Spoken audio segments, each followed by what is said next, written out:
Ya, licenciada, ya estamos en vivo. Ya. Muy buenas tardes, invitados todos, a todos los que nos están siguiendo, continuando este ciclo de capacitaciones.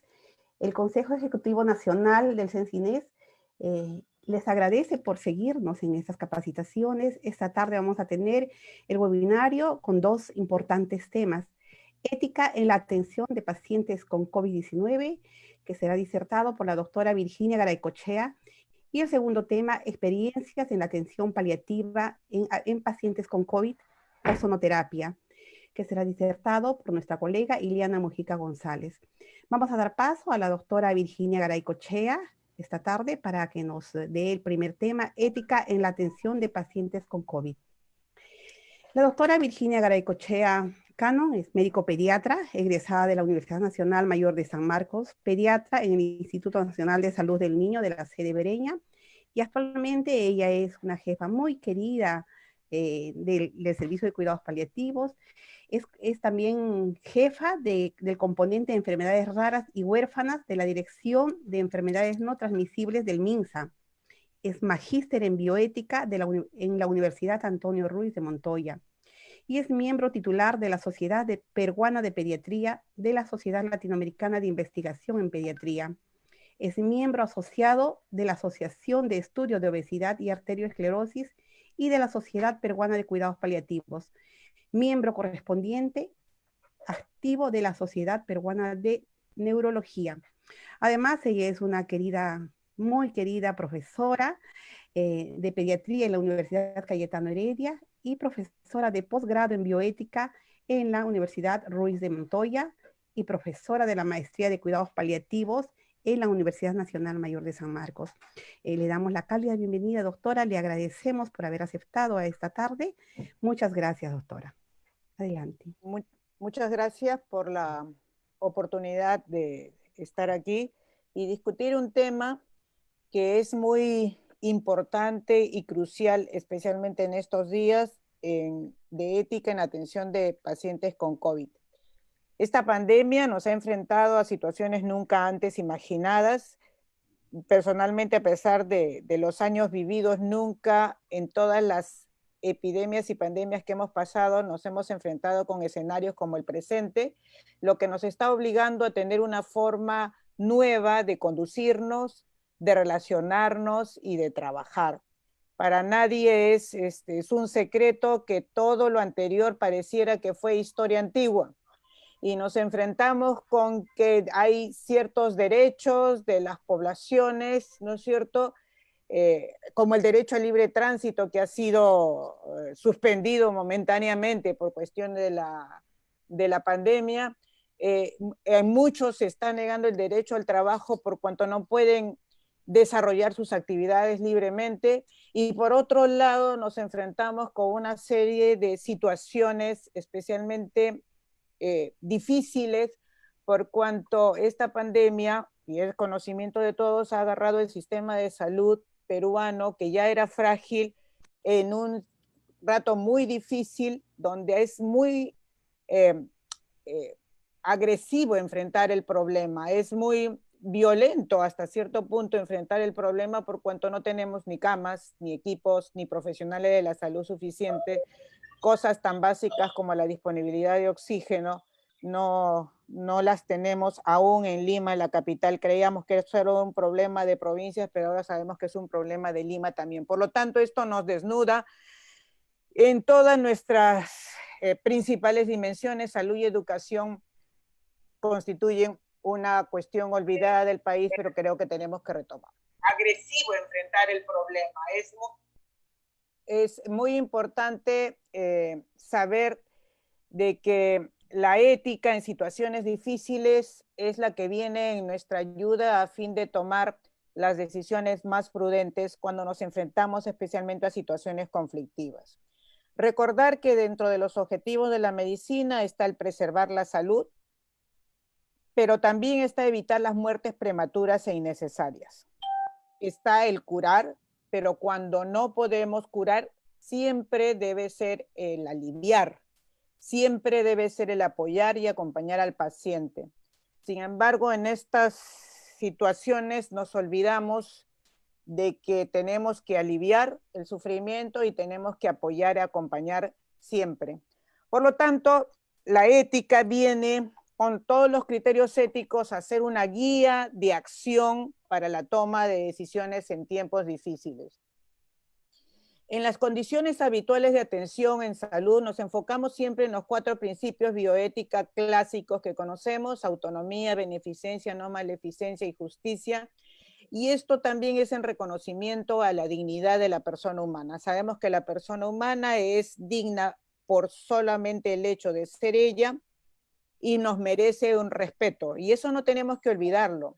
Y no tenemos que olvidar que la persona humana es más que un cuerpo biológico. La persona humana es un cuerpo, una mente, una psique, un espíritu que se desarrolla en medio de un espacio social, y que todas esas dimensiones de esta persona tenemos que considerarlas y tenemos que valorarlas en justicia. En condiciones como las que nos desenvolvemos de emergencia sanitaria y cuando la disponibilidad de recursos es escasa, estos temas se agudizan aún más y entonces la bioética viene en nuestra ayuda. El cambio que se da en estas condiciones de emergencia sanitaria y incluso en las condiciones de catástrofe sanitaria en la que nos encontramos, la bioética tiene que cambiar de la ética individual, de los derechos individuales de las personas, a la visión de la ética de salud pública, por cuanto nos debemos enfocar en el mayor bien común y establecer las debidas prioridades.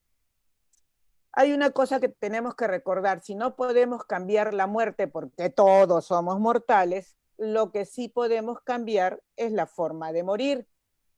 Y si parafraseamos un refrán: no hagas a otro lo que no quieres que te hagan a ti, a la hora de morir, haz a otros lo que quieres que te hagan a ti cuando mueras. Y aquí tenemos que entrar muy importante porque, como ven en la figura, muchos de nosotros nos han preguntado alguna vez cómo quisieras morir. Y casi todo el personal de salud no quisiera morir con tubos conectados a monitores y lejos de la familia, ¿no? Y esto es muy importante considerar porque muchas de las personas afectadas por COVID, claro, con las condiciones de bioseguridad que demanda la situación, pero la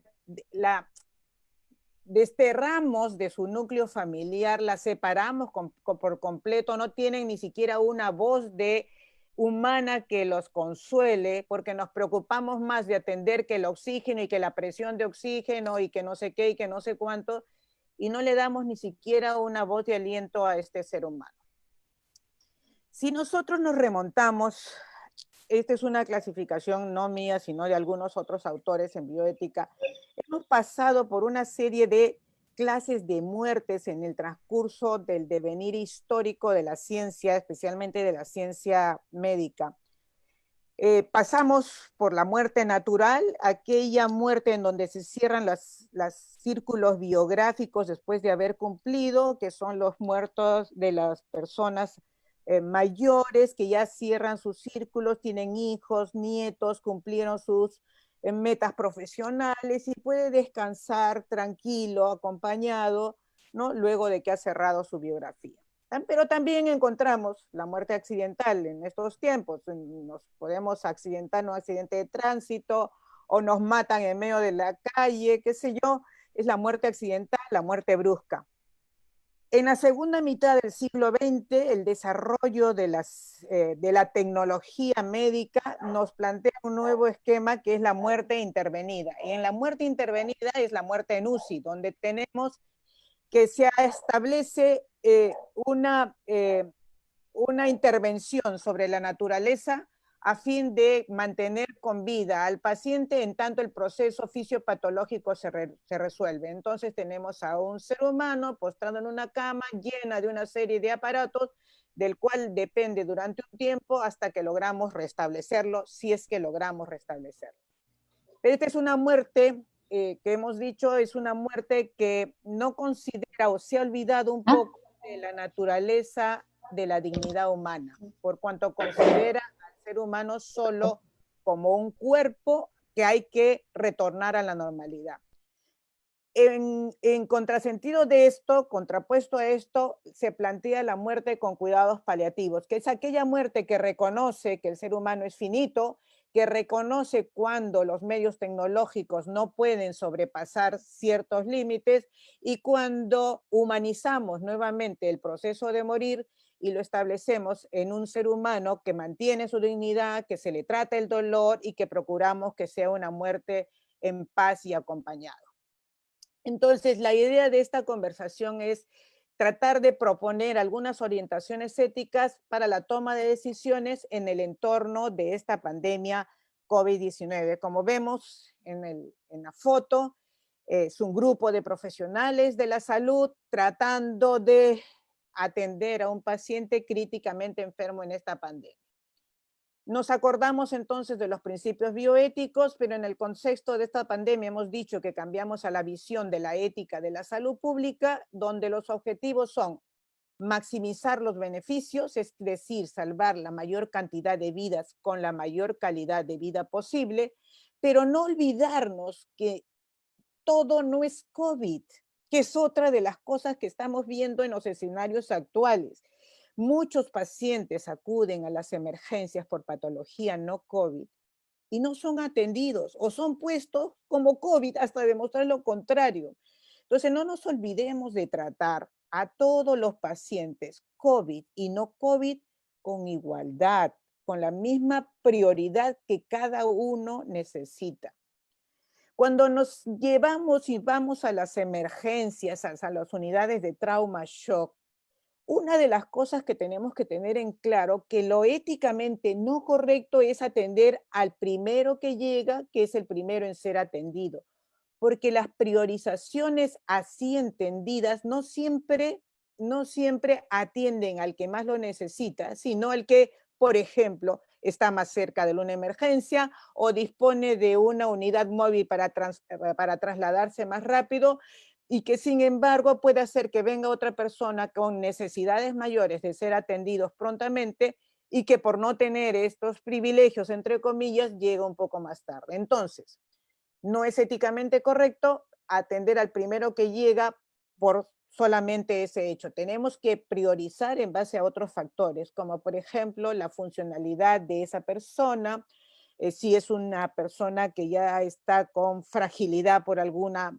enfermedad o comorbilidad importante, la calidad de vida de esa persona, tanto la presente como la proyectada o futura, cuáles son las comorbilidades, la edad es un factor a tener en cuenta, especialmente los extremos, si es muy niño o si es un adulto mayor, pero no es el único factor. Otra de las cosas que tenemos que tener en cuenta, porque hubo un conflicto en algún momento en esta pandemia, es el ser personal de salud.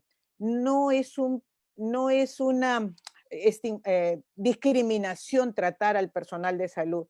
Tampoco es un privilegio. Es una priorización porque el personal de salud, que es difícilmente reemplazable, más aún en estos escenarios, necesita ser atendido para poder recuperarlo rápidamente y que pueda nuevamente unirse a los profesionales que atienden a los pacientes que están por venir. ¿Cuáles son los principios éticos en las situaciones de emergencia sanitaria? Ante todo, la justicia, dar a cada cual lo que corresponde en la justa medida. La otra cuestión que tenemos que tener es el deber de cuidar. Acuérdense que cuando no podemos curar, tenemos que dedicarnos a cuidar y esa parte no tenemos que olvidarnos. Eso quiere decir no abandonar a los pacientes, aliviar su sufrimiento, darle una palabra de aliento, cogerle la mano, tratar el dolor, tratar la angustia, la disnea.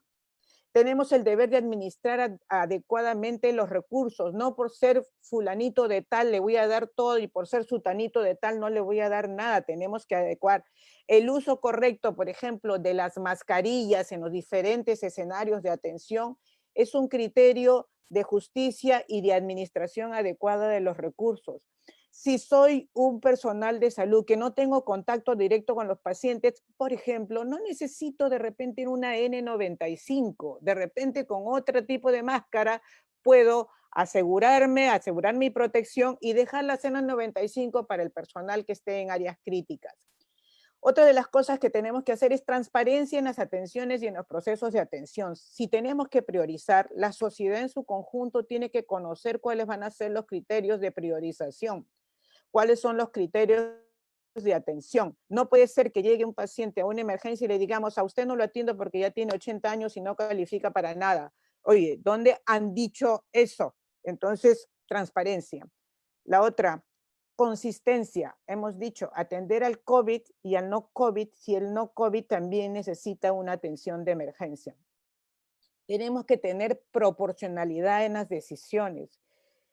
Si yo estoy viendo que un paciente que lo estoy atendiendo está mal, que no responde a las medidas, que posiblemente su devenir sea el fallecimiento, no seguir insistiendo y rotar del curar al cuidar para que otra persona también pueda aprovechar esos escasos recursos con los que contamos.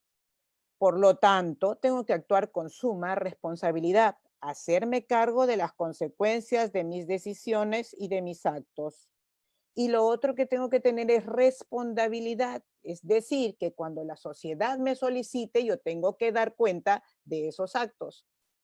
Por lo tanto, nuestros principios éticos es cuidados paliativos, que significa no abandonar a los pacientes, respeto por la persona, tanto de su dignidad y de los derechos humanos, respetar la autonomía de las personas. Acuérdense que si bien existe en nuestro medio, no existe formalmente las voluntades anticipadas, pero lo mínimo que tengo que hacer a un paciente, y en COVID muchos se encuentran conscientes, de decirle qué quiere para la atención en momentos críticos. Hay mucha gente que no desea pasar a UCI porque no quiere desprenderse de su familia. Respetemos eso.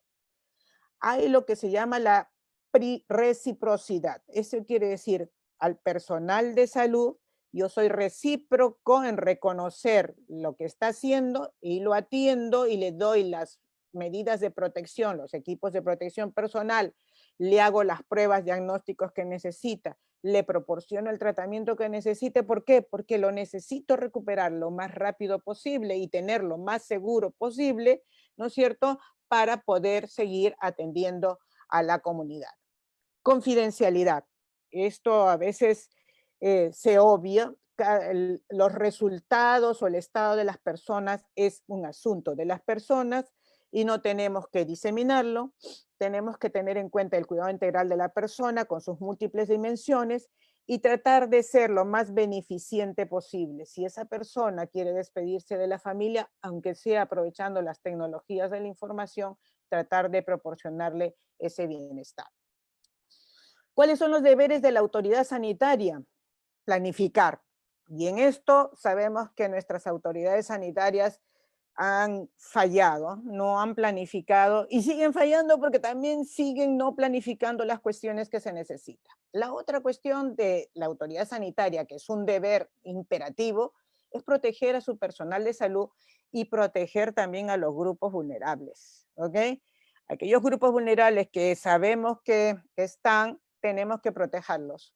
Por lo tanto, la autoridad sanitaria tiene que saber guiar, establecer los criterios de priorización, establecer los programas de atención de tal manera que los grupos vulnerables no estén en especial riesgo, hacer una adecuada distribución de recursos, notificar los casos a la autoridad sanitaria, una capacitación adecuada y continua al personal de salud sobre las nuevas situaciones que se van planteando, dar ciertas facilidades en situaciones especiales, determinar los protocolos de adecuación del esfuerzo terapéutico y voluntades anticipadas, que cuidados paliativos sea un común, que desgraciadamente no es una palabra que se repita mucho. Parece que los cuidados paliativos dejaron de existir en esta pandemia cuando es imperativo su aporte, la planificación adecuada de turnos de trabajo, dar soporte emocional a los trabajadores de salud, que lo necesitan mucho, y tratar de constituir los comités de ética asistencial o comités de triaje o en vez de eso los comités de los equipos de cuidados paliativos. ¿Para qué? Para asesorarnos en adecuada toma de decisiones cuando tenemos que hacerlo.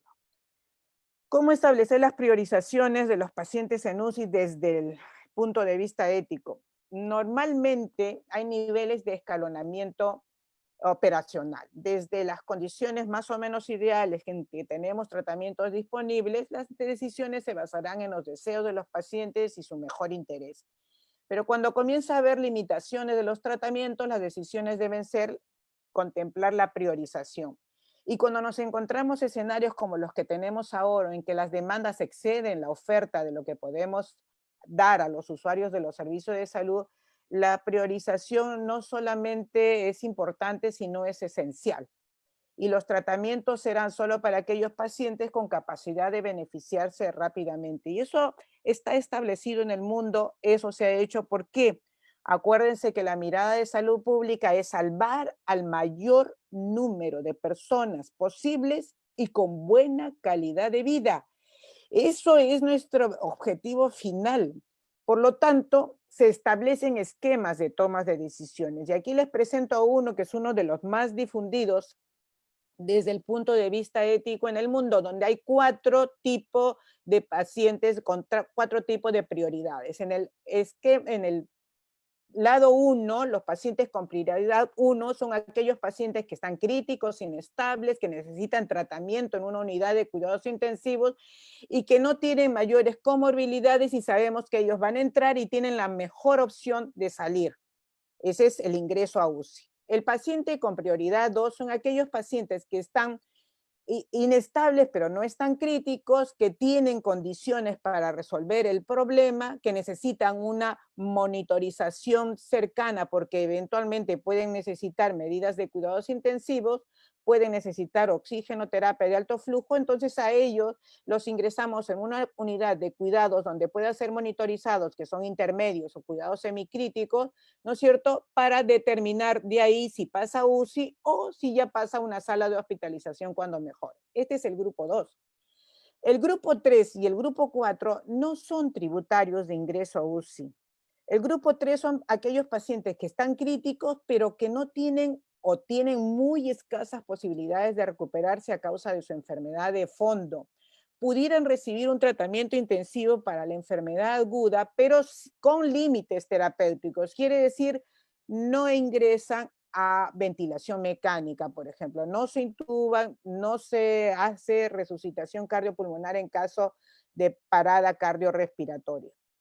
Y el grupo 4 son aquellos pacientes que ya tienen un pronóstico de vida muy corto por sus comorbilidades, por sus enfermedades de fondo. Por lo tanto, en estos pacientes, lo que tenemos que hacer, igual que lo que hacíamos, darle soporte, darle cuidados paliativos, no van a ingresar a UCI, vamos a aliviar su dolor, vamos a aliviar su sufrimiento y vamos a permitirle el contacto mayor con su familia.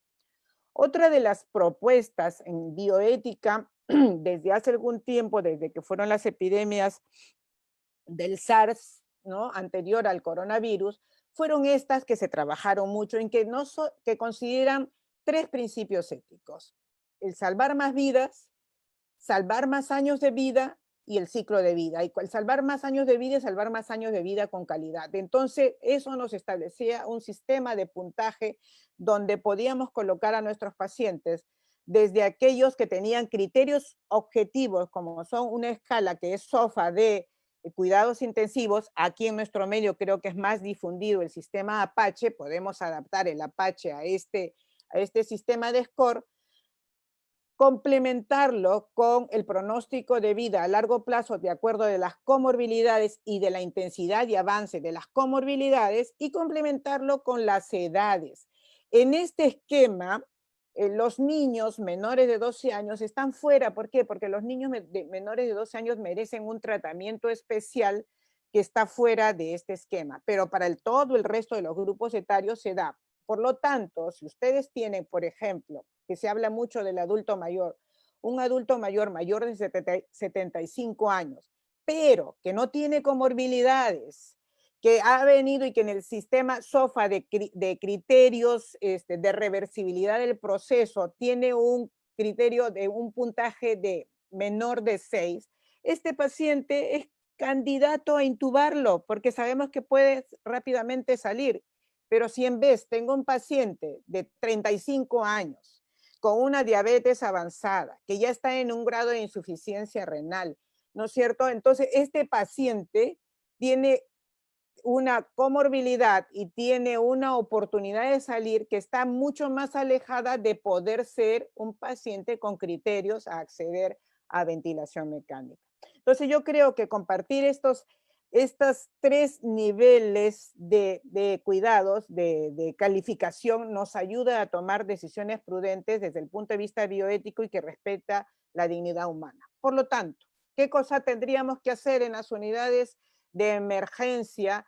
Y al ingreso, establecer un diagnóstico, establecer un pronóstico, y esto conversarlo siempre con el paciente. Tenemos que conocer qué paciente es, qué comorbilidades tiene, qué necesidades particulares. La otra, ver qué preferencias tiene el paciente. A nadie le preguntan qué quiere. No hay tiempo para eso. Oigan, en algunos trabajos con respecto al tiempo que han sido publicados recientemente, de los españoles, de los italianos, yo no leo mucho chino, pero por lo menos de ellos, sabemos que el comunicar adecuadamente estas noticias y compartir esto con el paciente o con sus familiares al momento del ingreso toma algunos segundos, no minutos, segundos más, para que el paciente y su familia puedan realmente decidir. Entonces, valorar las preocupaciones, las preferencias del paciente. Si el paciente tiene un deterioro agudo, usar este esquema de las 4 prioridades para evaluar si ingresa o no a UCI. Establecer un sistema de puntajes para saber si ingresa no solo a UCI, sino a ventilación mecánica, y si no ingresa, ya sabemos que darle cuidados paliativos, aunque no seamos paliativistas, para evitar el dolor, aliviar el sufrimiento, y esto puede incluir en algunos casos la sedación paliativa. Entonces, ¿cuáles son las recomendaciones? Aplicación de un triaje, y para esta aplicación de este triaje que aplique estos scores, se necesita un grupo especial. Lo que sugiere la mayor parte de expertos en bioética es que este grupo no sea el grupo tratante, no sean los intensivistas que están recibiendo el paciente, que sea un grupo tratante constituido con gente con amplia experiencia clínica que no están dentro del tratamiento del paciente, por lo tanto pueden poner un criterio de objetividad, ¿no es cierto?, a la hora de decidir y ver las mejores opciones para recibir tratamiento en UCI, para recibir tratamiento con ventilación mecánica. Solo estableciendo así vamos a salvar más vidas. Si no, vamos a agotar las fuerzas del equipo de salud y vamos a salvar menos vidas de las que podemos estar salvando actualmente. Entonces, optimizar los procesos de evaluación. Cuando ingresamos a un paciente UCI, lo que tenemos que valorar es si está respondiendo o no. Entonces, si un paciente tiene mala evolución, aplicar la adecuación del esfuerzo terapéutico. Eso quiere decir ser proporcional. No puedo seguir luchando contra la naturaleza. Tengo que saber que hay un punto que es irreversible, donde haga lo que haga este paciente se va a ir hacia la muerte. Los médicos intensivistas conocen estos puntos, ¿no es cierto? Y brindar aquellos cuidados paliativos y descalonar la terapia que está recibiendo el paciente. Y esto no es matar al paciente, esto es reconocer que el proceso natural de muerte ya se inició y hacer este proceso de muerte humano, no medicalizado. Esto tiene que ser transparentado en las decisiones y transparentado en la historia clínica, porque no tenemos nada que ocultar, porque estamos obrando de forma correcta.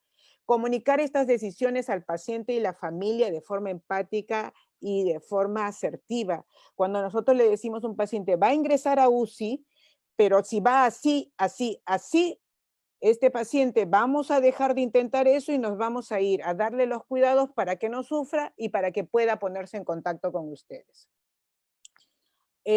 Cuando tenemos 2 pacientes en situaciones similares, considerar el que tiene la mejor calidad de vida, y si aún así son similares, lo que se aconseja es dejarlo, se emplea lo que se llama el sistema de lotería.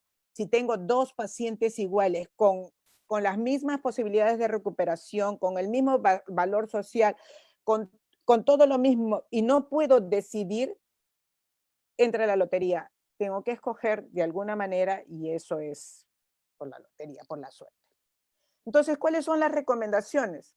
Cuando tengo un paciente en cuidados intensivos, en ventilación mecánica, tengo que poner un tiempo a la respuesta clínica. En estas condiciones, no puedo esperar que un paciente mejore en 6 semanas. si yo sé que la respuesta clínica la puedo establecer en algunos días o 1 o 2 semanas de evolución, eso es lo que tengo que esperar, leer la respuesta de este paciente y saber qué decisiones voy a adoptar. En relación a tratamientos nuevos o no comprobados, como los que estamos viendo que le dan un poco más y agua bendita, tengo que ser incorporados como parte de un ensayo clínico aprobado de preferencia. ¿Por qué? Porque hay que tener respeto por las personas que van a recibir estos tratamientos. De repente, pudiera haber un tratamiento mucho más efectivo que el que yo le estoy ofreciendo.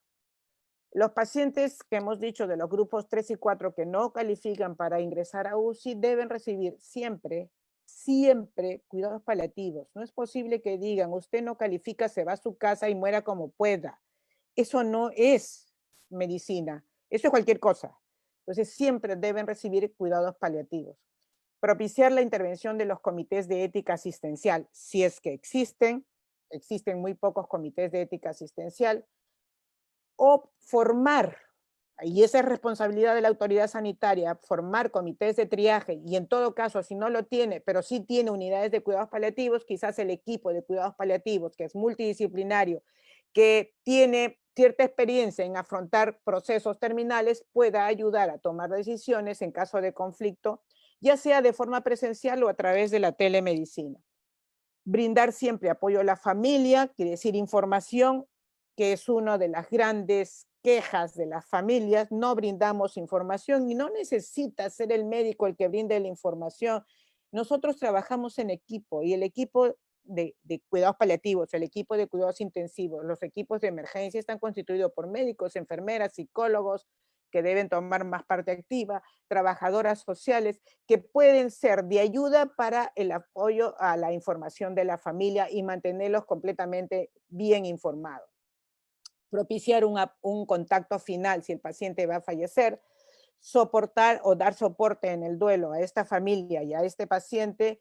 Y otra de las cosas que también nos estamos olvidando porque no hacemos nada alrededor de esto es prevenir el estrés laboral al equipo de salud. Debería haber equipos que den soporte a estos equipos que están estresados, que están frustrados, que se encuentran impotentes para hacer labores de prevención del burnout.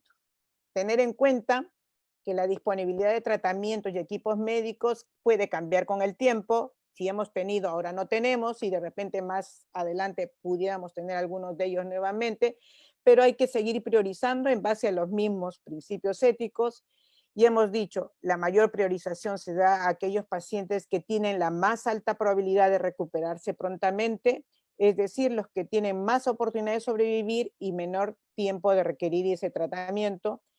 Las decisiones deben ser éticamente consistentes, deben ser individualizadas, cada caso es aparte, y comunicarlo esto, hacerlo transparente. Deben considerarse en condiciones de mucha limitación el comenzar o el continuar tratamientos, el no comenzar o no continuar tratamientos. O sea, si este paciente pienso que no se va a modificar el devenir o el pronóstico de esta enfermedad que estoy viendo, no iniciar tratamientos, iniciar cuidado paliativo, ¿ok? Y no perder de vista la humanización. Acordarse de esto porque nos estamos deshumanizando terriblemente. Miren, en la mañana escuchaba una noticia sobre que una persona, una ciudadana, después de un mes no encuentra el cadáver de su padre. Y su padre se murió y no le avisaron inmediatamente, tuvo que ella averiguar y se enteró 2 días después de que había fallecido. ¿Cómo es posible esto? ¿Dónde están los procesos administrativos que aseguren que primero se le va a informar a esta hija que su padre está grave? Segundo, que su padre ha fallecido. Y tercero, ¿cuándo se va a entregar el cadáver o las cenizas del padre? ¿Cómo puede haber pasado un mes y que esta señora no tenga cómo cerrar su duelo? Aquí tenemos la imagen de una licenciada que está ayudando a despedirse a un paciente, ha puesto a disposición una tablet por el cual el paciente está despidiéndose de su familia, ¿no es cierto?, como una forma de humanizar el fin de la vida, aún en estas condiciones. Esta es una foto de España. Sabemos que España la ha pasado muy mal, ahora está un poco más liberado, pero que en las peores condiciones habían profesionales como estos que humanizaban el sentido de la vida. ¿Qué sigue por delante? Por delante nos espera un gran trabajo. Acuérdense, la primera ola es la mortalidad y morbilidad por estos pacientes COVID que la estamos pasando ahora, pero va a venir una segunda ola que es aquellos pacientes no COVID que están demorados por restricción de recursos, aquellos pacientes con cáncer que no reciben tratamiento, pacientes con enfermedades crónicas que se han venido descompensando y que si no los tratamos también van a morir y van a incrementar el número de efectos colaterales de la COVID. Entonces tenemos estos pacientes, es la segunda oleada. La tercera oleada es el impacto de la interrupción de atención en las enfermedades crónicas. Muchos pacientes van a comenzar a evolucionar muy mal en sus enfermedades crónicas porque se perdió la visión de ellos. Y la cuarta oleada que nos interesa a nosotros como personal de salud, el síndrome de estrés por esta atención en condiciones no ideales, el burnout, la fatiga por compasión y sobre todo el impacto de las crisis económicas y desigualdades que está golpeando grandemente a los profesionales de la salud, a todo el equipo de salud y que no está siendo visto ni tratado por las autoridades sanitarias. Entonces, el trabajo en las unidades de atención de los pacientes COVID es un trabajo que debe ser siempre en equipo, medicina basada en evidencia, que hace confluir el arte y la tecnología de la medicina, sin perder de vista la humanización de la salud, con bioética para la toma de decisiones, el mantener una buena comunicación y el saber que el curar y o cuidar son nuestras prioridades siempre. Esto es algunas bibliografías consultadas y decir como el Quijote a Sancho, sabete Sancho, que no es un hombre más que otro, sino hace más que otro. Todas estas borrascas, esta pandemia que nos sucede, son señales de que presto ha de serenar el tiempo y ha de sucedernos bien las cosas, porque no es posible que el mal ni el bien sean durables. Y de aquí se sigue que, habiendo durado mucho el mal, el bien ya está cerca. No perdamos las esperanzas. Renovemos nuestro entusiasmo en atender a nuestros pacientes, humanicemos nuestros procesos, tengamos siempre un marco ético que nos lleve a tomar las decisiones más prudentes y esperemos que el sol salga mañana. Muchas gracias. Muchas gracias, doctora Virginia, excelente ponencia. Al finalizar de la ponencia de Ileana, le vamos a dar pase a las preguntas que ya hay varias. Si tiene, por favor, esperarnos a la segunda ponencia de Ileana. Muchas gracias, doctora Virginia. Muchas gracias.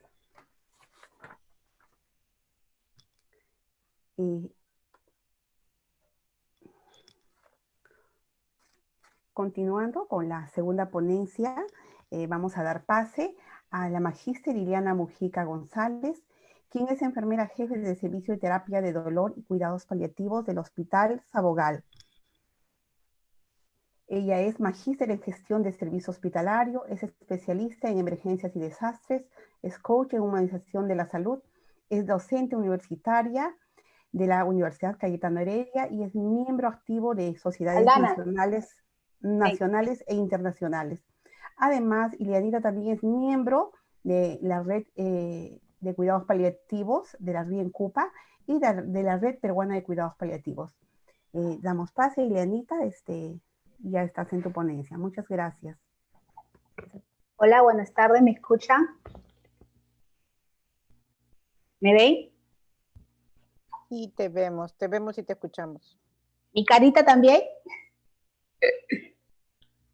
Tu carita también. Ok. Muy buenas tardes, gracias por la invitación. Gracias, Virgi, como la llamo yo, muy buena tu ponencia, muy interesante también. Has sido muy asertiva en varios conceptos y nosotros, porque trabajamos en equipo, Cuando nos enfrentamos a esta situación en la última, prácticamente en la última quincena de marzo, el Servicio de Terapia del Dolor y Cuidados Paliativos dijimos, ¿qué hacemos? Mi área tiene características particulares. Tenemos varios tipos de atención de pacientes. Atendemos pacientes crónicos, atendemos pacientes en fase paliativa plena, ¿no? Y hacemos atención con ozonoterapia hace más de 8 años. Basándonos en este concepto y también en que ya en la segunda quincena, en la segunda semana de abril, ya se estaba hablando que en España y en Italia estaban ya aplicando esta terapéutica. Entonces, comenzamos a indagar, comenzamos a buscar a los extranjeros y gracias a Dios fuimos escuchados. Entonces, dentro de plantear la justicia, en donde verdaderamente se habla de que tenemos que enfrentar ciertas situaciones para que podamos mejorar o para que podamos evitar que haya más muertes, el equipo profesional pues decidió presentar este proyecto a la gerencia del Hospital Alberto Sabogal y frente a una junta médica, frente a varias propuestas también que habían hecho otro grupo de médicos, escogieron el más inocuo, que es la ozonoterapia. Es aquí mi exposición en donde vamos a tener primero una parte general sobre todo lo que es esta enfermedad para hacer un remember de lo que puede provocar este virus tan letal y luego voy a hablar de los protocolos establecidos para esta enfermedad con ozonoterapia. Los síntomas más comunes de esta enfermedad son la tos, fiebre, dolor de garganta, malestar general, diarrea, cefalea, ageusia, que es no gusto, anoxia, que es no olfato, disnea, neumonía, que es el síndrome respiratorio, y la tormenta inflamatoria, que es un síndrome de microtrombótico, que ustedes si recordarán, antes pensaban que solamente era un proceso respiratorio, pero luego de hacer las autopsias, comenzaron a investigar y comenzaron a comprobar que quien provocaba la muerte a nuestros pacientes era esta microtrombosis que provoca este virus. Las pruebas de diagnóstico más simples, como ustedes ya saben, es el test rápido, el test de hisopado y la tomografía pulmonar. ¿Y por qué se menciona aquí la tomografía pulmonar? Porque nosotros como experiencia en el hospital tenemos, sobre todo para nosotros los trabajadores de la institución, que el test rápido sale negativo y el paciente tiene síntomas. Incluso puede salir un IgG, que supuestamente significa que este virus ya pasó, pero el paciente sigue teniendo sintomatología. El hisopado, que es un asertivo, en donde dice que está establecido ya en orofaringio el virus, y la tomografía, que definitivamente es el que define si ya hay un daño pulmonar con los cristales COVID. Lo cual ahora en el hospital, pues para los trabajadores del hospital, si no se puede hacer o no se tiene resultados inmediatos del test de hisopado, se lleva a la tomografía. Y desgraciadamente nos damos con la gran sorpresa que la mayoría de nuestros compañeros llegan a ser leves neumonías y que deben de ser tratados inmediatamente. Las pruebas de laboratorio para identificar la tormenta inflamatoria. ¿Por qué he puesto esto? Porque Liliana, no has compartido pantalla. Ay, ¿de verdad? Sí. Aldana, ven, dice que no ha compartido pantalla. Yo te estoy viendo a ti nomás. ¿Aló? Comparte tus diapositivas, no estás compartiendo. Ya. No estoy compartiendo. Perdón, disculpen. Disculpen.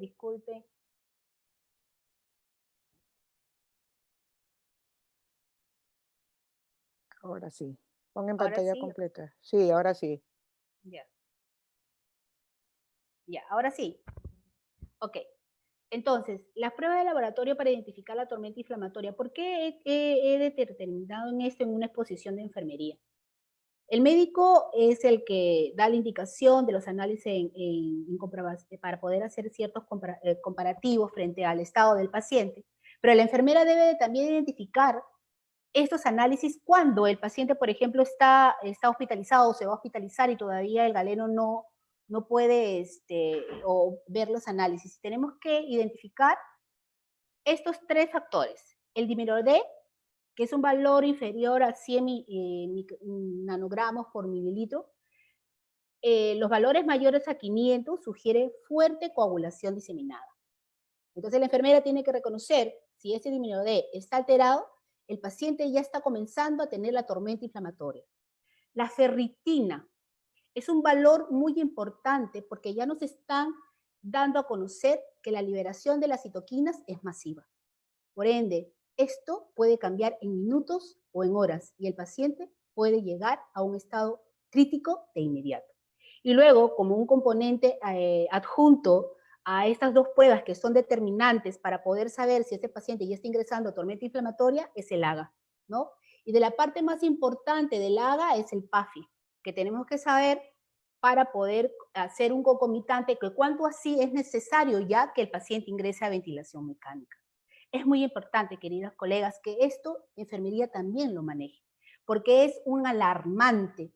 Por ejemplo, para nosotros, cuando estamos atendiendo a los pacientes en hospitalización, esto puede determinar si puede ingresar a ozonoterapia o no puede ingresar a ozonoterapia, según cómo haya avanzado la tormenta inflamatoria. Y adelante se lo voy a explicar. Los protocolos de atención que se han determinado junto con todo el equipo, en donde contamos con neumólogos, de primera instancia para los pacientes con sintomatología leve a moderada son ivermectina 6 miligramos por mililitro, gota, una gota por kilo de peso por 2 dosis por 2 días. Una gota por kilo de peso.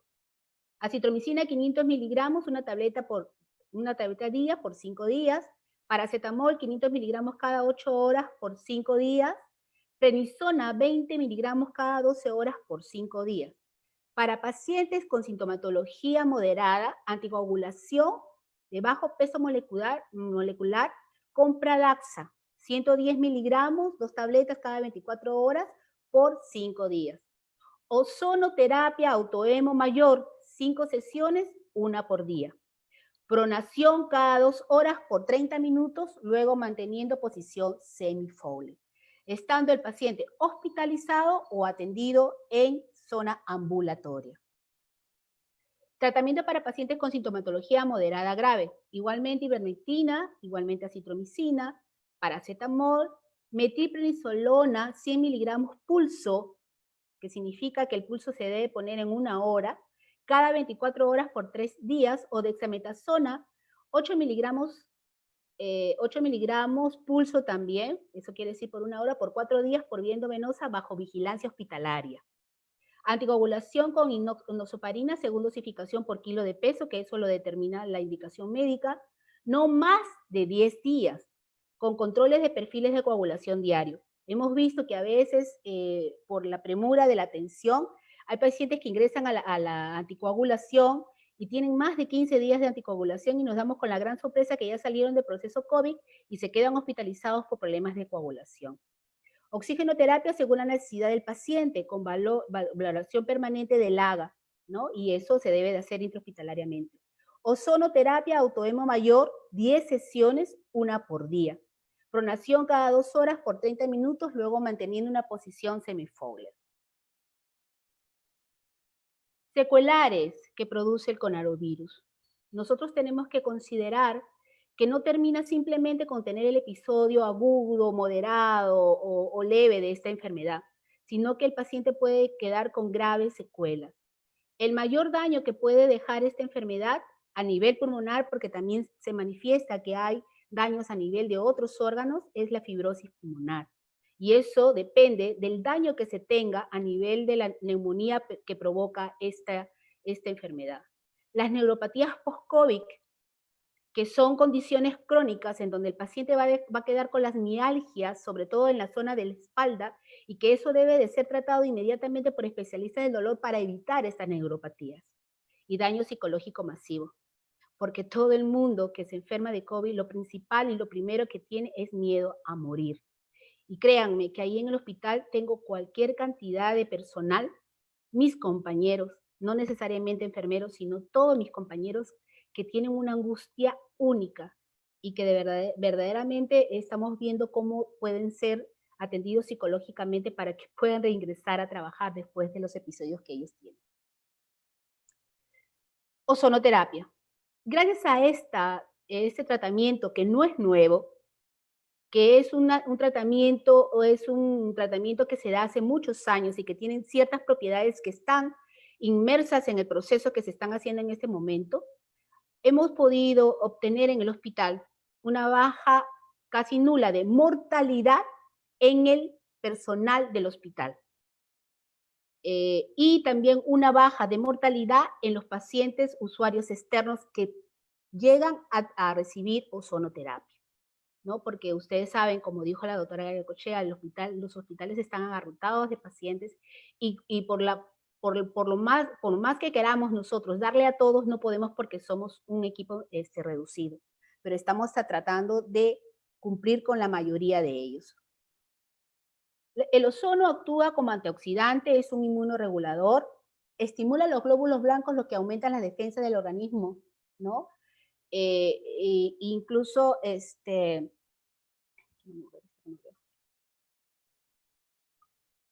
del organismo, actúa a nivel de la agresión de infecciones y detección de células mutágenas, ¿no? Como estas, que pueden producir cáncer o enfermedades autoinmunes.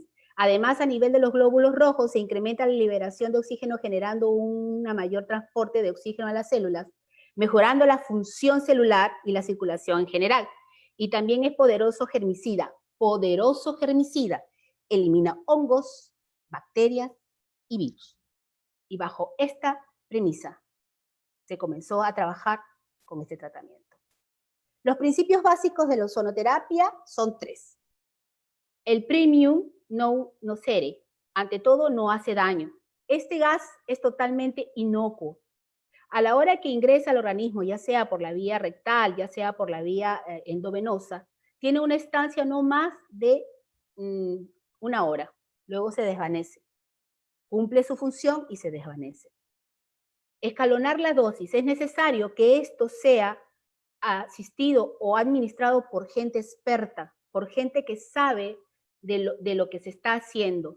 No puede hacerse con personal improvisado, con una simple sesión o un simple curso de ozonoterapia, porque deben de manejar las dosis de todos los largos y de todos los anchos.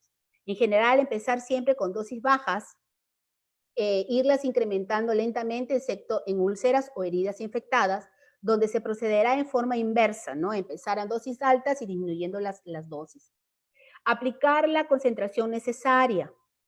Esas concentraciones deben de ser estudiadas. Por ejemplo, para el coronavirus nosotros estamos poniendo 35 microgramos de ozono por litro de oxígeno, ¿no? Para el herpes es una dosis alta, puede ser de 40 a 50 microgramos de oxígeno por litro de oxígeno. Entonces eso debe de ser ya aprendido, ya debe de ser manejado, ya debe de ser experticia de quien lo logra administrar. Las dosificaciones terapéuticas se dividen en 3 tipos, dosis bajas, como le decía anteriormente, y dosis medianas y dosis altas. Las dosis bajas, estas dosis ejercen un efecto inmunoregulador y se utilizan en aquellas enfermedades en donde se sospecha el compromiso del sistema inmunológico. ¿Y cuáles son las enfermedades que tienen alteraciones inmunoreguladoras? Por ejemplo, el cáncer, ¿no? El cáncer. Dosis medias son inmunoreguladoras también, estimuladoras del sistema enzimático de defensas antioxidantes y gran utilidad en enfermedades crónico-degenerativas, como por ejemplo el Alzheimer, el Parkinson, tales como la diabetes, la arteriosclerosis y demencia senil. Con la experiencia, queridos y estimados compañeros, que yo tengo trabajando con ozono, he visto maravillas con los pacientes de Parkinson y maravillas con los pacientes de Alzheimer. Maravillas, que ustedes se quedarían con la boca abierta. Y las dosis altas se utilizan para heridas, ¿no? Úlceras y también para ozonizar aceite y agua, ¿no? Eso también es otra parte que nos brinda este maravilloso gas a la hora de, por ejemplo, ozonizar el aceite. Ese aceite ozonizado, que debe ser un aceite especial, nos ayuda a tener heridas de mejor pronóstico y heridas muy graves con muy buena evolución. Vías de aplicación recomendadas. Las vías de administración recomendadas pueden ser la insuflación rectal, que es la que se tiene como una premisa, que la ampolla rectal es tan vascularizada que al ingresar a esta zona, el ozono se puede diseminar muy rápidamente, ¿no? Hay que tener en cuenta que las concentraciones mayores de 40 miligramos de este oxígeno o de este gas pueden causar daño de enterocitos. Entonces, vuelvo a repetir, esto debe de ser administrado por personas expertas en la aplicación. Adicionalmente, se inicia con altas concentraciones en caso de sangrado activo en colitis ulcerativa. Ojo, interesante. La otra vía es la autohemo mayor, ¿no? Aunque en general se prefiere emplear las concentraciones en torno a 40 o a 60 microgramos, dependiendo de la afección. ¿Y cómo es este proceso? Es extraer sangre, un porcentaje de sangre no mayor de 150, se ozoniza esta sangre y luego se vuelve a transfundir en circuito cerrado con todos los componentes de estéril para que no haya contaminación, con los movimientos de la sangre que se debe hacer para evitar hemólisis y aplicarla.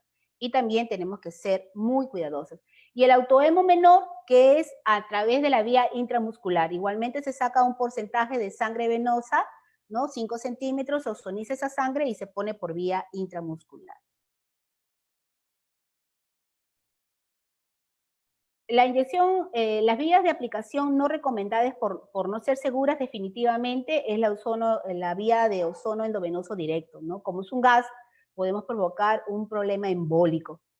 Otra cosa importante que todo el mundo pregunta, evitar poner vitaminas y ozono durante el tratamiento ¿no? No se pueden combinar, porque estas dos se pueden antagonizar y dejamos de que sea efectivo. Entonces, cuando los compañeros van, se les recomienda no ponerse vitamina C, no comer cítricos, no comer ají. El ají hay que acordarse que el ají tiene alto componente de histamina. ¿Y la histamina qué hace? Inflama. Y si inflama, vamos a aumentar el componente inflamatorio. Y también recomendamos la no ingesta de carne de res, como otras posiciones ustedes me han escuchado. La carne de res tiene mucho ácido úrico y el ácido úrico también ayuda a que el componente inflamatorio se incremente.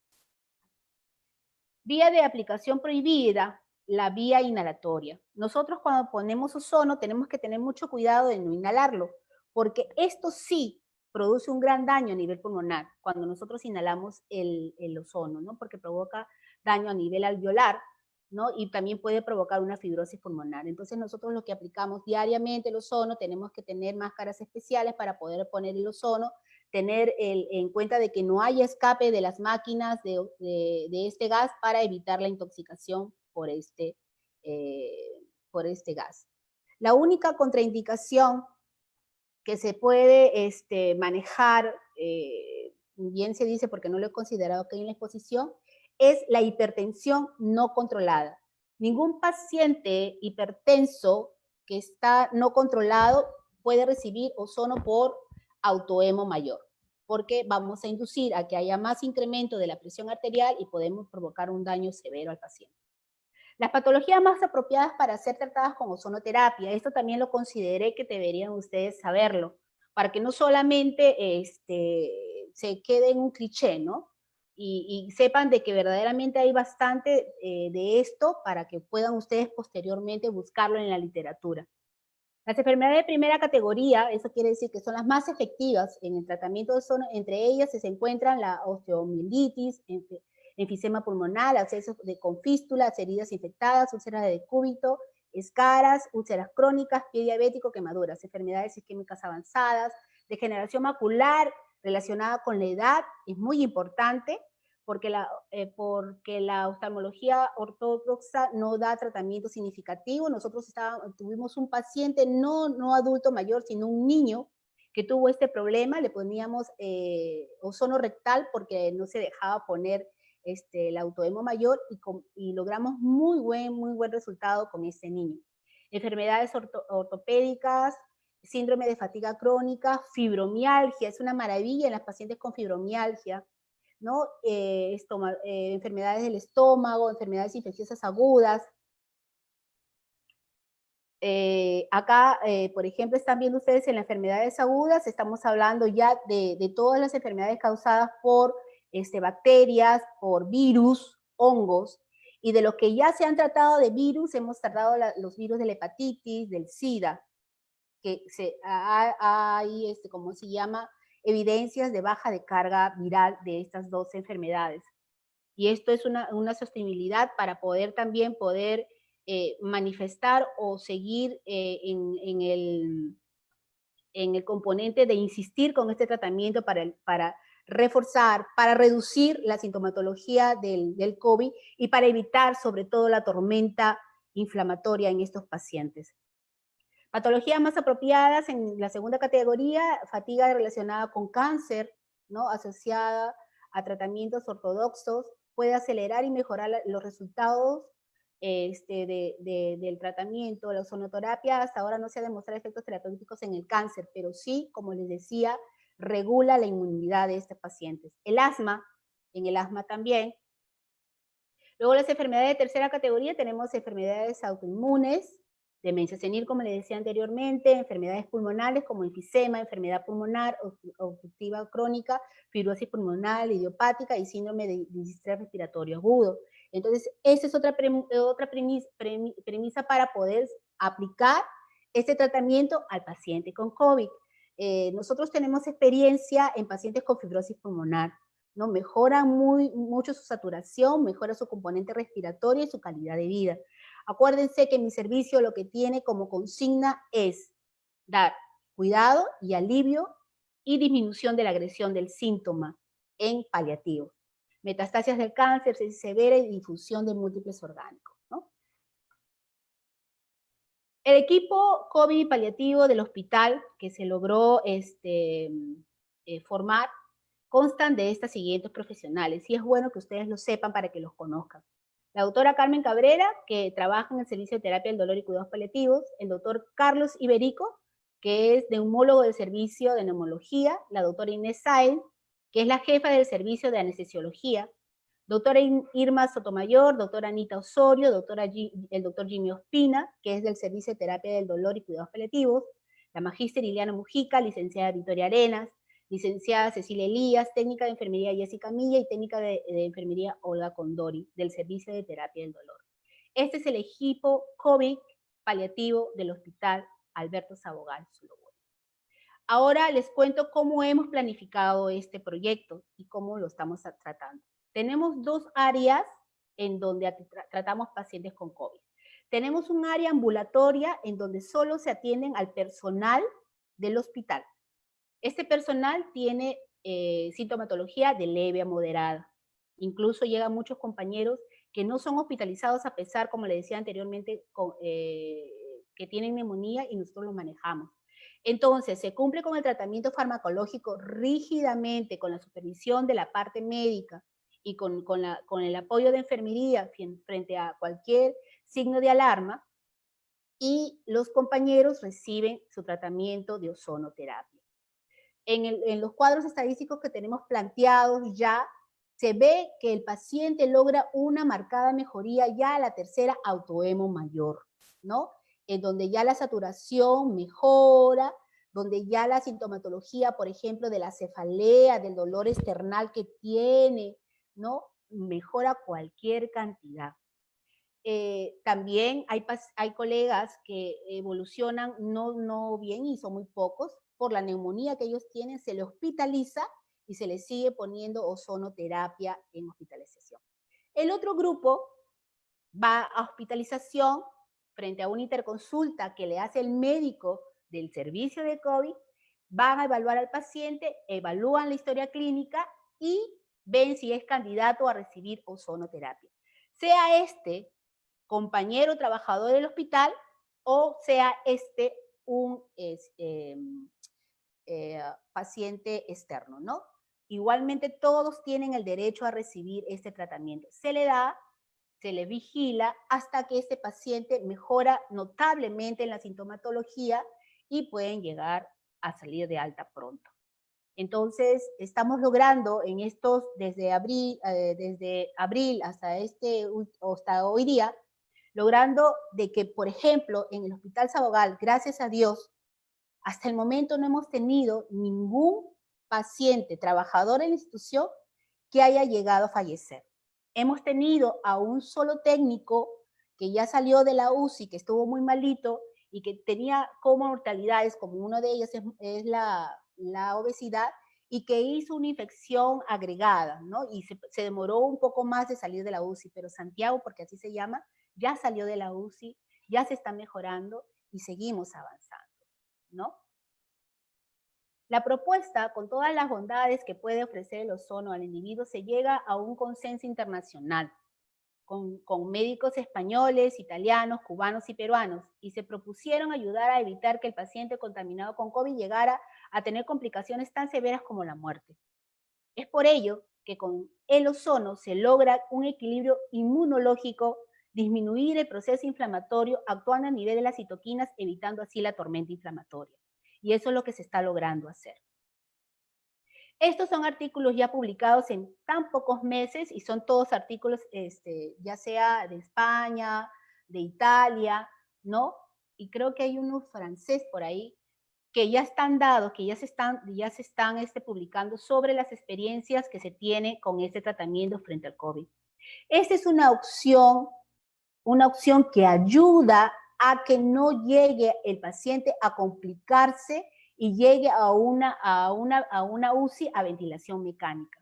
Posiblemente va a seguir con el proceso de la enfermedad, sí. Seguramente va a seguir con los 14 o 15 días que dura esta enfermedad, pero la sintomatología va a ser totalmente light, y el paciente no va a tener la desagradable situación de llegar a un problema respiratorio tan agudo y por ende morir. La primera reunión internacional ha sido el 7 de junio, en donde se han reunido los médicos que están en todo este afán, ¿no? En donde la exposición fue dada por la Sociedad Peruana de Ozonoterapia, en donde ha participado la doctora Carmen Cabrera para plantear ciertas dudas o borrar ciertas dudas frente a la situación. La Sociedad Peruana de Ozonoterapia está juntando dinero para poder comprar una máquina de ozono para un hospital del MINSA, porque ya el MINSA ya quiere comenzar a darle esta opción a los pacientes del Estado, ¿no? A los pacientes que se ven en el Estado. Es importante reconocer que como en una vez la doctora Virgi, hablando antes de que esto empezara, ella me dijo, se debe de aplicar el principio de justicia, y sí se está aplicando, ¿no? En donde comprende el uso racional de los recursos disponibles que permiten el ejercicio pleno del derecho a la salud, que apunta a no solo a los ciudadanos necesarios con base en la dignidad de la persona, sino a las obligaciones de un macrobiótico justo de la responsabilidad frente a la vida amenazada. Y nosotros realmente sentimos que al principio de la pandemia nos sentíamos todos amenazados y que hasta ahorita seguimos todos amenazados. Ahora nosotros tenemos otra estancia también en el servicio. Estamos dando ozono preventivo a los compañeros que están expuestos a pacientes COVID, ¿no? Eso es para evitar que ellos puedan enfermarse. Y si se enferman, definitivamente desde el primer día, ellos no tengan tanta sintomatología para que no puedan, pues, hacerse más daño. Esto es todo por esta vez. Le quise compartir esto porque yo creo que es necesario que ustedes lo sepan y las preguntas se dan. Gracias. Muchísimas gracias, Ileana Mujica, como siempre, excelente ponencia, al igual que a la doctora Virginia Garaycochea. Tengo algunas preguntas que he ido tomando. En primer lugar, para la doctora Virginia, me dicen, ¿cómo dar estas malas noticias sobre todo a este grupo de pacientes 3 y 4, que es la familia la que más va a sufrir el impacto, si bien es cierto también el paciente. ¿Cómo dar malas noticias? Me escriben. Y la otra pregunta me dice, sobre el último punto, que es la cuarta ola, no está tomada en cuenta el atender al personal que labora y también al que está con licencia, porque también está en crisis. Esas serían por ahora las dos preguntas, doctora. Ok. ¿Cómo dar malas noticias? Bueno, hay todo un procedimiento de cómo dar malas noticias porque tenemos que ser muy asertivos y muy empáticos. Primero que las noticias, hay una técnica que se llama counseling, en el que tenemos que planificar el cómo dar malas noticias, o sea, saber exactamente la condición del paciente, saber exactamente su condición en general, quién es el paciente, qué labor o qué rol tenía dentro de la familia, cuáles eran las condiciones que determinan que esté en estos grupos 3 y 4. ¿Por qué? Porque eso va a determinar la forma en que voy a dar la mala noticia. La otra, generalmente nosotros en cuidados paliativos damos la noticia acompañados, o sea, es el médico con la enfermera o médico con la enfermera y el psicólogo si necesita ese soporte psicológico también. Generalmente el paciente no está solo, generalmente está acompañado por algún familiar. Tratamos de utilizar el lenguaje corporal más amigable que tenemos. No podemos dar malas noticias en un pasadizo, ni podemos estar con los minutos contados. Quizás tener un lugar especial para dar la mala noticia, que estemos sentados. Si bien es cierto, las medidas por el COVID nos imponen una distancia de 1,5 metros, quizás el tono de nuestra voz tenga que ser lo suficientemente cálido para que sepan que estamos haciéndolo con todo la aproximación humana que puede tener esta cuestión. Muchos de los pacientes a los que se les da la mala noticia, como que lo presienten, o sea, no es realmente una nueva noticia, es confirmación de lo que ellos presienten. El solo hecho de saberlo y de que tienen algún tiempo para determinar o para hacer cosas y cerrar círculos es sumamente valioso para ellos, que es mucho más valioso que no saberlo. O sea, la angustia de no saber qué es lo que va a pasar consume muchos momentos que estas personas podrían aprovechar para cerrar sus círculos, para dar los encargos, para pedir los perdones o para perdonar. Y esto es muy, digamos, es una comunicación que nos hacen los pacientes porque así se sienten mejor. Igualmente con la familia. El saber que tienes 1 minuto para decirle adiós a tu familiar es mucho más valioso que tener 100 minutos que no puedas verlo. Entonces creo que hay que prepararnos para dar malas noticias. No nos gusta a nosotros dar malas noticias, pero tenemos que aprender a darlas con mucha humanidad, con mucha asertividad, con mucha empatía. Lo otro, el dar mala noticia no quiere decir perder la esperanza. O sea, siempre queda una luz al final del túnel. Puede ser que le dé una mala noticia de que está yendo mal en su tratamiento, pero la otra luz es que procuraremos que no sufra, procuraremos que esté lo mejor posible, procuraremos que esté lo más cómodo, ¿no? Procuraremos hacer un contacto, aunque sea por vía telefónica o por chat, con la familia para que pueda ver a su familia. Estas cosas humanizan el momento de la muerte.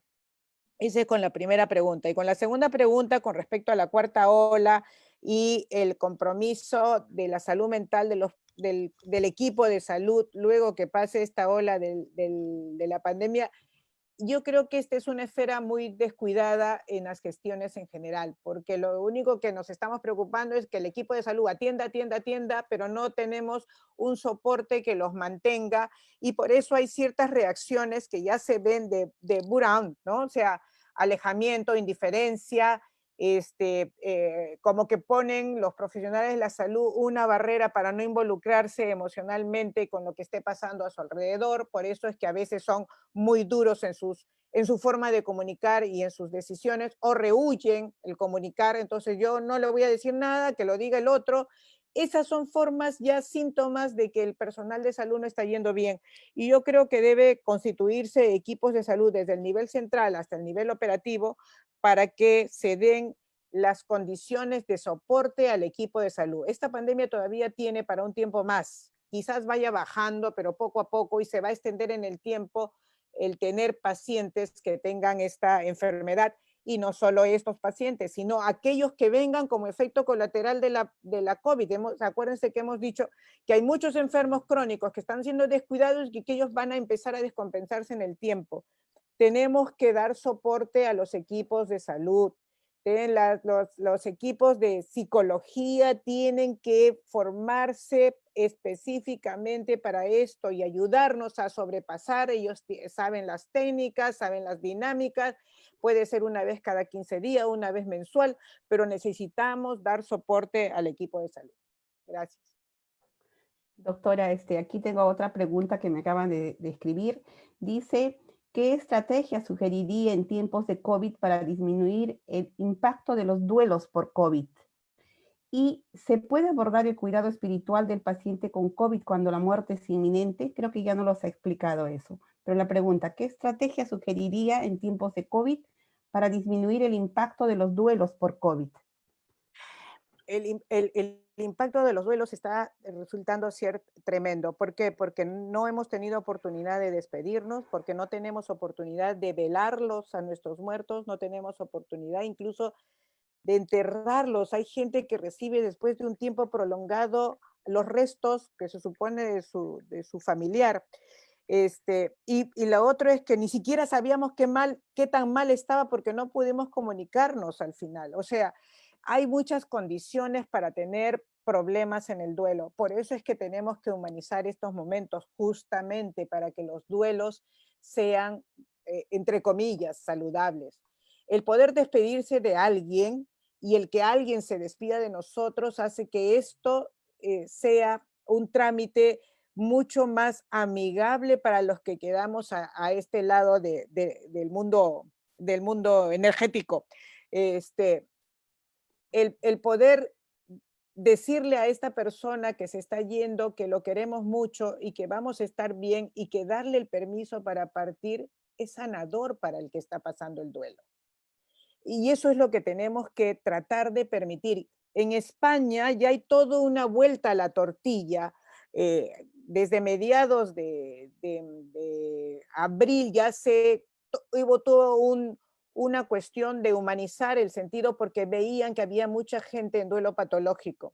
Entonces comenzaron a tratar de establecer protocolos en que por lo menos un familiar se pueda despedir cercanamente del paciente, en que si bien es cierto, no velatorio, pero pudieran acudir más personas a despedir a esta persona que había fallecido y dar el soporte al duelo a la familia en forma continuada, que no necesita ser presencial, podemos hacerlo por teléfono. Existen ciertos simbolismos que se pueden hacer, ¿no?, con la familia de aquel que ha fallecido para que pueda hacer lo que no pudo hacer en el tiempo real, para que pueda despedirse. Quizás escribirle una carta, quizás sembrar un árbol, quizás mandar un globo al aire. O sea, hay un montón de dinámicas que pueden hacerse para mejorar el estado de duelo. Y lo otro, los cuidados espirituales. Me preguntan eso, y aunque la espiritualidad no necesariamente significa religiosidad, estaba escuchando en la mañana que un grupo de párrocos en Piura habían aprendido muy bien a ponerse los equipos de protección personal para dar los santos óleos a los enfermos con COVID. O sea, habían perdido, entre comillas, el miedo y dar el soporte espiritual a estas personas que estaban en estado crítico. Pero nosotros podemos ser vehículos de espiritualidad también. Nosotros en cuidados paliativos estamos de alguna manera entrenados y acostumbrados a esto. Ver las necesidades espirituales de los pacientes y poder atenderlos y soportarlos en esta cuestión. Acuérdense que espiritualidad es esta cuestión de trascendencia, de los mensajes, de aquella cosa que nos hace despedirnos como personas humanas. Nada más. Muchas gracias, doctora. Creo que hay muchas preguntas, pero estas resuelven la gran mayoría de las preguntas. Muchas gracias, doctora. A ver, voy ahora para preguntar a Iliana. Iliana tiene varias preguntas. También, entre una de ellas dice que ¿qué indicadores podemos usar para valorar la eficacia y tolerabilidad de la ozonoterapia sistémica a la hora de tratar a estos pacientes? ¿Hay algún protocolo o guía, dice? Y también preguntan, en el caso de pacientes con hipertensión arterial no controlada, ¿cuál es la vía y si afecta a los pulmones la ozonoterapia? La otra pregunta es, yo realizo curación de heridas, dice, y cómo ozonizar el aceite de oliva extra virgen para curar heridas. Esas preguntas son... La primera pregunta dice que si hay alguna manifestación de mejora o algún protocolo dentro de la efectividad del ozono, ¿no es cierto? Entonces, por ejemplo, en un paciente que está hospitalizado y tenemos alteraciones del vitamina D y de la ferritina, que está muy alta, en la segunda o tercera autohemo se ve que estos valores van cambiando, ¿no? Van mejorando. ¿Por qué? Porque se está corrigiendo la tormenta inflamatoria, ¿no? En el caso de los pacientes con sintomatología de leve a moderada, la dificultad respiratoria que podrían haber tenido y la saturación de oxígeno se va corrigiendo. Entonces, esos son parámetros de efectividad de este tratamiento. Vuelvo a repetir, juntamente con el protocolo farmacológico, que eso lo determina el médico. Pero el protocolo que les mostré en la diapositiva es el protocolo farmacológico que se está utilizando con este tipo de pacientes que reciben ozonoterapia. Sé que en la parte médica hay variaciones de protocolos de tratamiento que se está instalando ya sea en el MINSA o en el Salud, pero en esta oportunidad en Sabogal se está trabajando, en este grupo se está trabajando así. La segunda pregunta, no me acuerdo cuál fue, Edith. De la curación de heridas con aceite, ¿cómo se ozoniza el aceite No, extra esa fue la virgen para tercera. La curación de segunda heridas? creo que algo del pulmón. Indicadores, dice si tienes indicadores de este tipo de trabajo. Sí, ya los dije, los pregunta indicadores. Ya. A ver, ya, si se podía dar ozonoterapia a pacientes con hipertensión no controlada. Ya, ¿y por qué vía? ¿Y por qué vía? Y si esto afecta a los pulmones. Y otra pregunta para terminar, si se puede dar ozonoterapia a pacientes muy asmáticos. Ya, ok.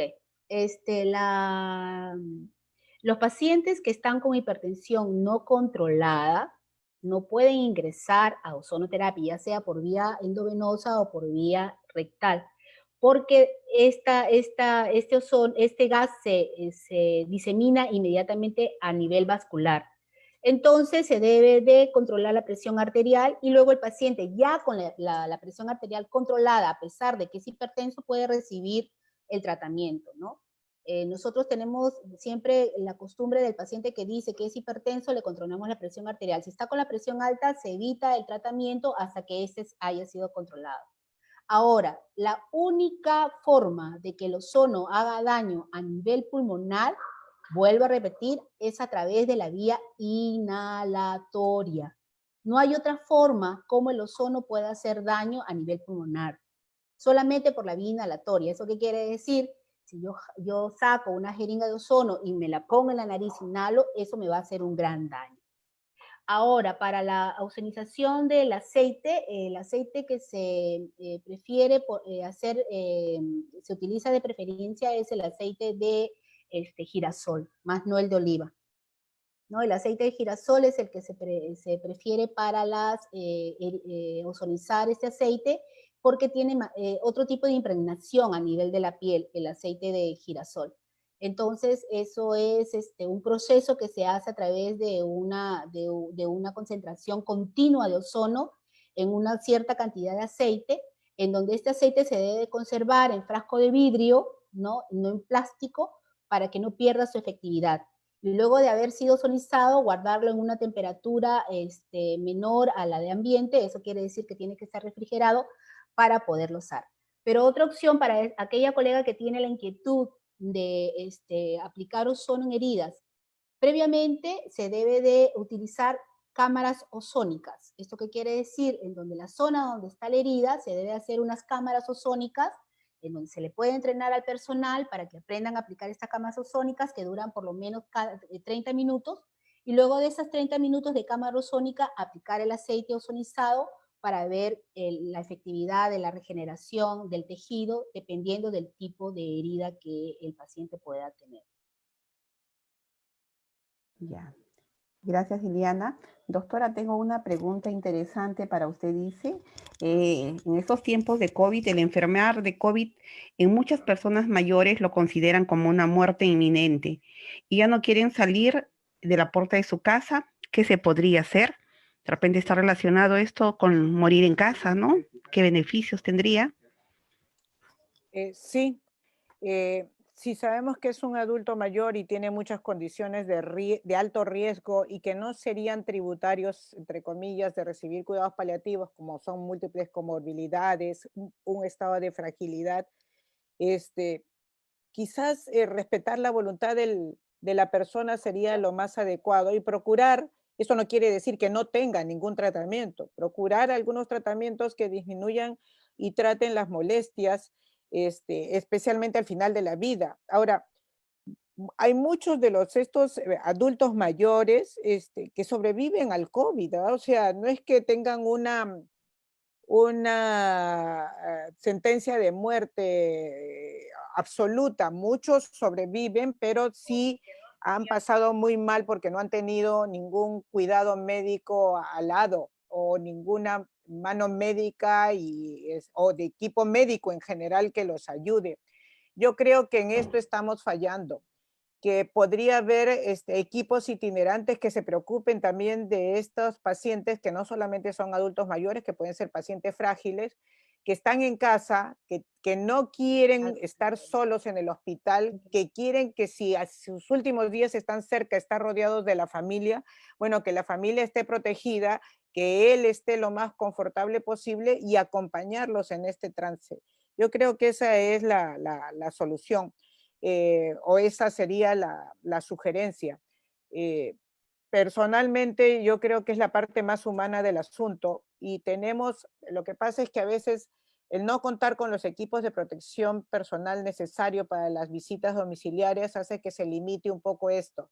Creo que ahí la autoridad sanitaria, hemos dicho que tiene grandes responsabilidades que no les está cumpliendo y que las está derivando y delegando y mirando para otro lado, debería preocuparse por los equipos de protección personal para permitir a los profesionales acercarse a los domicilios y procurar las mejores medidas que puede dar a estos pacientes.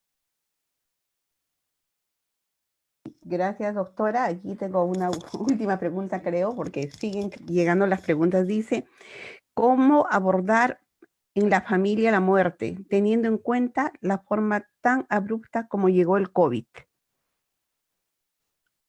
Tenemos primero que somos una sociedad que ha hecho de la muerte un tabú.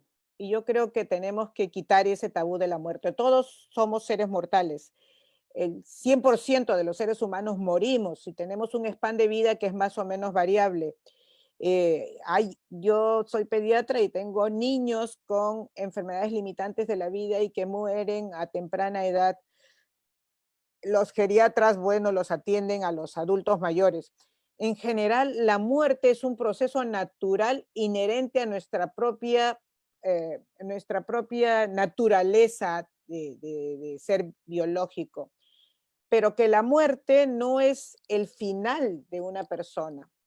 Para los que somos creyentes y para los que no lo son también, sabemos que la energía no se destruye, sino se transforma. Nosotros terminamos una etapa energética ahora, si lo queremos hablar en términos cósmicos y energéticos, o terminamos esta vida terrenal y empezamos una nueva vida. Así cuando hemos nacido, comenzamos en un momento determinado la vida, ¿no es cierto? En un momento determinado.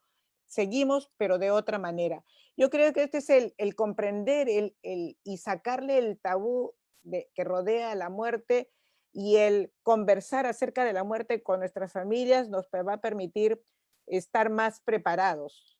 No deberíamos rehuir el tema de la muerte, deberíamos conversarlo, aprovechar unas charlas de café con nuestra familia y decirle, mire, si a mí me toca morirme, quiero hacerlo de tal y de tal manera, por favor, y puedo dejar mis decisiones anticipadas también. Lo que ha traído el COVID es que muchos procesos se han acelerado y que hay gente que aparentemente no tenía por qué morir, muere. Bueno, pero es parte consustancial del ser humano, y las enfermedades irrumpen en nuestra naturaleza y producen estas cosas.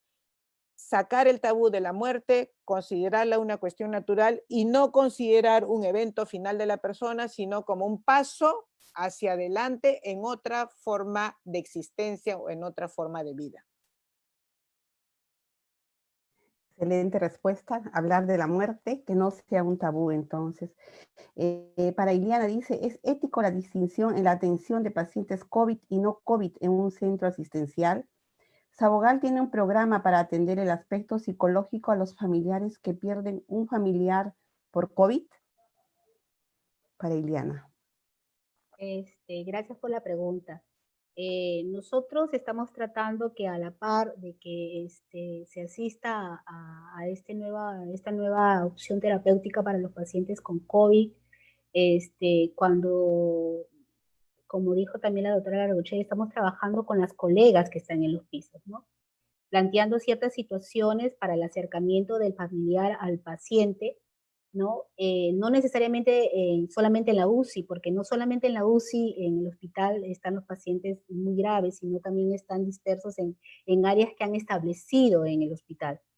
Entonces, se está tratando de hacer el acercamiento lo más óptimo posible dentro de todas las dificultades que el mismo hospital tiene, pero se está trabajando, ¿no? A través también de interconsultas, estamos haciendo algunos tipos de sedaciones en hospitalización, ya que el paciente no llega a la ventilación mecánica por las necesidades que ustedes ya saben, y se está trabajando con consentimiento informado y todo lo que se establece en esta situación, ¿no?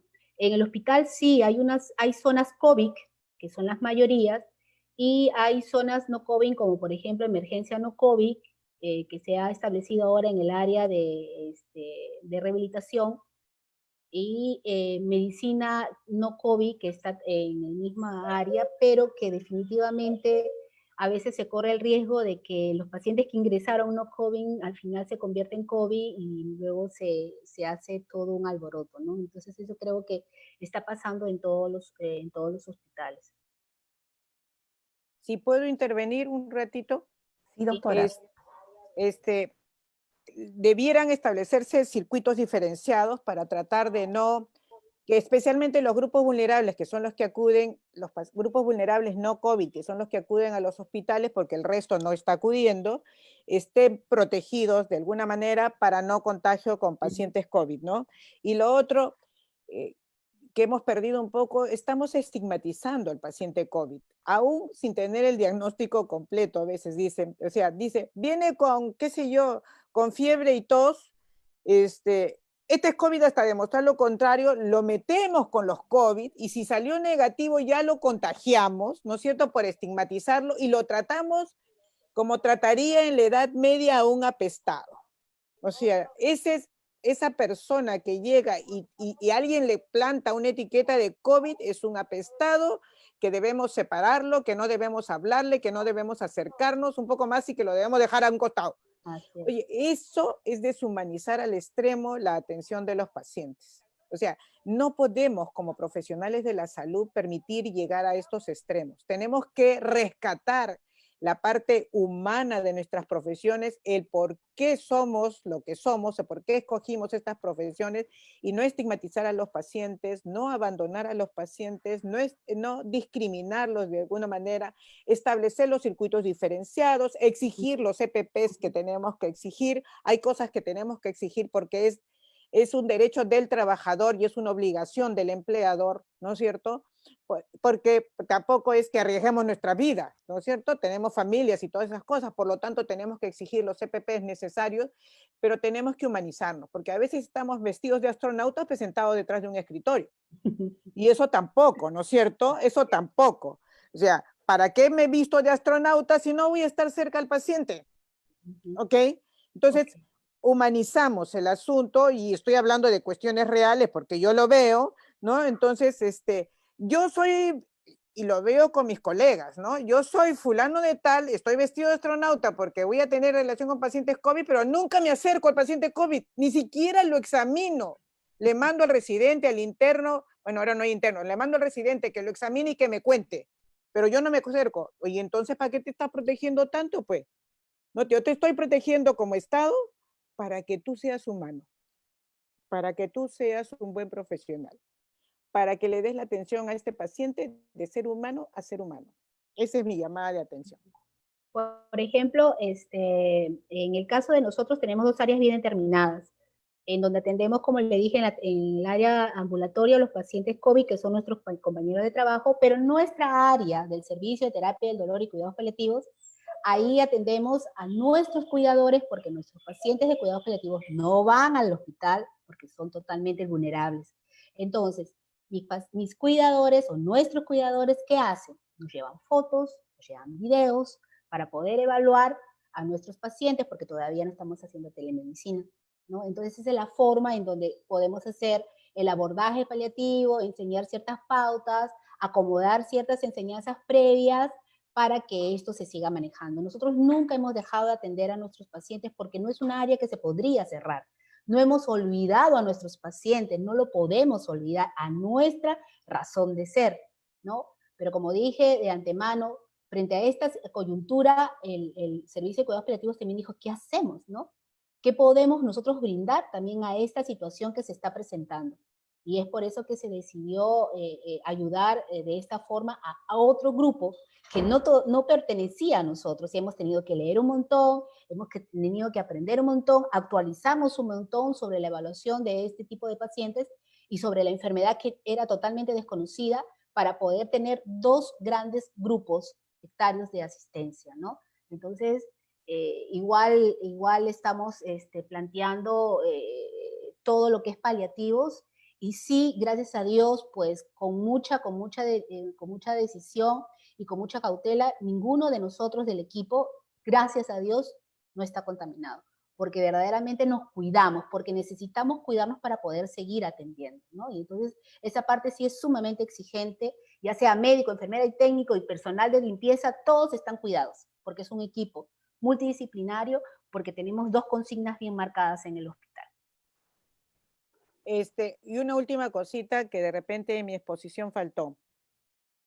Hay tecnología de información y comunicación, las famosas TIC, la famosa telemedicina, la famosa teleorientación, teleconsulta, telemonitoreo, todo tele. Esa es una. O sea, es una herramienta de la tecnología, de la modernidad, que podemos aprovecharla y que nos acerca a nuestros pacientes. Igual que Ileana, nosotros también tenemos contacto con las familias de mis pacientes que no pueden movilizarse de casa, incluso en FaceTime, ¿no? O sea, hacemos un video, vemos al pacientito, vemos a la familia, veo cómo lo están tratando, qué cosa puedo hacer para mejorar, interaccionamos con ellos y es como si nos estuviéramos dando abrazos virtuales. Entonces, esa es una. Pero la otra cuestión, y que nos hemos descuidado como país, es lo que se llama la atención primaria de salud. No estamos haciendo la atención primaria de salud con la intensidad que deberíamos estar haciendo, y muchos de los pacientes se podrían beneficiar de atención en domicilio. Incluso los equipos que hacen atención en domicilio se han retraído y han restringido, no porque ellos quieran, sino porque les han quitado personal.